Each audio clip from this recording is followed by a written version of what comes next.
नमस्कार किसान साथियों, स्वागत है आपका एक और नए वीडियो में। आज के वीडियो में हम बात करने वाले हैं अफ़ीम के बेसल डोज के बारे में। अफ़ीम की पहली सिंचाई जब आप बुआई करते हैं तब आपको क्या क्या डालना चाहिए, आज इस वीडियो में इसी के बारे में बात करने वाले हैं। तो किसान साथियों, वीडियो में अंत तक बने रहिए।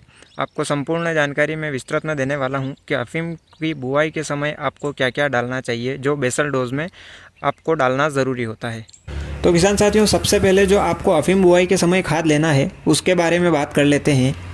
किसान साथियों, आपको जो खाद लेना है उससे आपको उसमें एक बात का ध्यान रखना है कि उसमें नाइट्रोजन, फास्फोरस और पोटाश तीनों की मात्रा जो हो वो होनी चाहिए, जिससे पौधों को तीनों चीज़ों की, तीनों पोषक तत्वों की कमी ना रहे, क्योंकि पौधों में तीनों की ज़रूरत ग्रोथ के लिए बहुत ही आवश्यक होती है।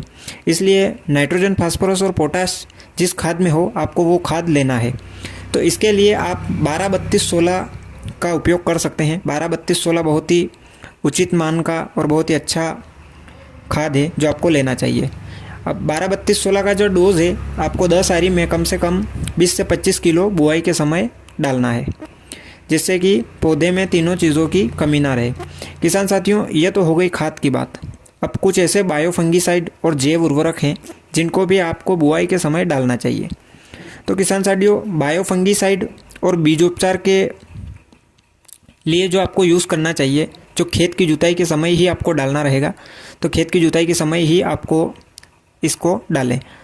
तो किसान साथियों, बायोफंगीसाइड की बात की जाए तो आप ट्राइकोडर्मा विरिडी जो 1.5% WP फॉर्मुलेशन में आता है, जो पाउडर आता है, वो आपको यूज़ करना है। 10 आरी में आपको 2 किलो के मान से आपको ट्राइकोडर्मा विरिडी डालना है, जिससे बीज उपचार भी हो जाएगा और जब तक पौधा तैयार होगा, बीज से पौधा तैयार होगा, तब तक ट्राइकोडर्मा भी अच्छी तरीके से मिट्टी में फैल जाएगा और फिर बायोफंगीसाइड के रूप में बहुत ही अच्छा काम करेगा, जिससे पौधे में नीचे से फफूंद लगना और नीचे से किसी भी प्रकार की फंगीसाइड वाली बीमारी होना, इनसे आपको निजात मिल जाएगी।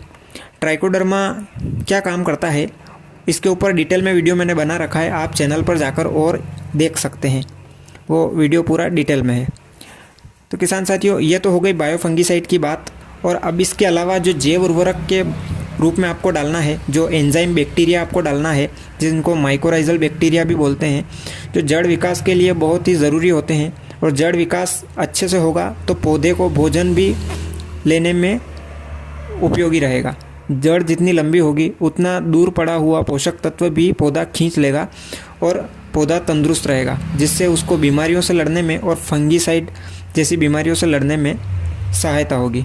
माइकोराइजल बैक्टीरिया आपने नाम सुना होगा, जैसे टाटा रेलीगोल्ड आता है, आपको जुताई के समय ही डालना है टाटा रेलीगोल्ड भी।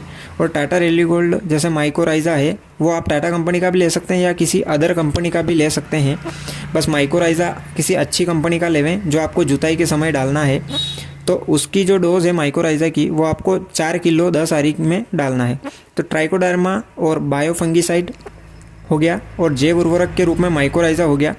इनको आपको 10 आरी में ट्राइकोडर्मा 2 किलो डालना है और माइकोराइजा जो है वो आपको 4 किलो डालना है।